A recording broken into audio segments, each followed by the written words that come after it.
अपनी मोहब्बतों का इजहार जरूर कीजिए, लेकिन किसी को तकलीफ मत दीजिए, किसी को डिस्टर्ब मत कीजिए। अगर कोई भाई पीछे से गाड़ी लेकर आए ठोकिए और कहिए ऐसे नहीं। आज पूरे पाकिस्तान में नाफियत का चर्चा है, नस्लियत का चर्चा है, फर्जियत का चर्चा है। हम कहते हैं अगर इस्लाम अमन का दर्द देता है तो ये सुन्नियों ने बताया, अगर इस्लाम मोहब्बत का दर्द देता है तो ये सुन्नियों ने बताया। अबू बकर सिद्दीक को गाली देने वालों, फारूक आज़म को गाली देने वालों, उस्मान हैदर को बुरा देने वालों, और से सुन लो, इस तरह नबी के उस्ताद नबी के नाम पर कुर्बान हो सकते हैं, सरकार फारूक आज़म के नाम पर भी कुर्बान हो सकते हैं।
अल्हम्दुलिल्लाह ये जुलूस मरकजी जामा मस्जिद उस्मान गनी के ज़ेर इंतज़ाम रवा है। अब मैं खिताब के लिए अल्लामा ताबिश साहब को दावत दूंगा कि वो आए और इज़हार ख्याल पेश करें। अल्लामा और क्या चाहिए, अल्हम्दुलिल्लाह अल्लाह के फज़ल व करम और उसकी तौफीक से हर साल की तरह इस साल भी मरकजी जामा मस्जिद उस्मान गनी से एक अज़ीमुश्शान बच्चों और बड़ों का ये जुलूस निकला। अल्हम्दुलिल्लाह इस जुलूस के अंदर एक खासियत ये है कि ये जुलूस जिस तरह नामों से रिसालत सल्लल्लाहु अलैहि वसल्लम को बयान कर रहा है, इसी तरह नामों से सहाबा को भी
किसी को मिले ना किसी को मिला, वह क्या मर्तबा खुदा ने तुझको दिया जो ना किसी को मिले ना किसी को मिला।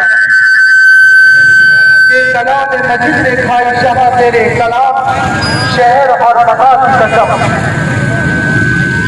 अल्हम्दुलिल्लाह आज हम जुलूस की शक्ल में हुजूर पाक अलैहिस्सलाम की विलादत बाशहादत पर खुशी का इजहार करने के लिए आज हम यहाँ हाजिर हैं, क्योंकि अल्लाह ताला कुरान मजीद में इरशाद फरमाता है तबारक व तआला फिल कुरानिल मजीद वल फुरकानिल हमीद व अम्मा बिनिअमति रब्बिका फहद्दिस। सदक़ल्लाहुल अज़ीम व सदक़ रसूलुहुन नबियुल करीमुल अमीन। अज़ीज़ान मोहतरम, अल्लाह रब्बुल इज़्ज़त मुझे और आपको पूरे कायनात को अल्लाह रब्बुल इज़्ज़त कुरान करीम में हुक्म दे रहा है कि तुम अपने परवरदिगार आलम की नेमत का चर्चा करो, अपने परवरदिगार आलम की नेमत का शुक्र अदा करो। सहाबा इकराम अलैहिम रिज़वान से पूछा गया कि बताइए अल्लाह की सबसे बड़ी नेमत कौन सी है? सहाबा इकराम ने फरमाया मुहम्मदुन नेमतुन।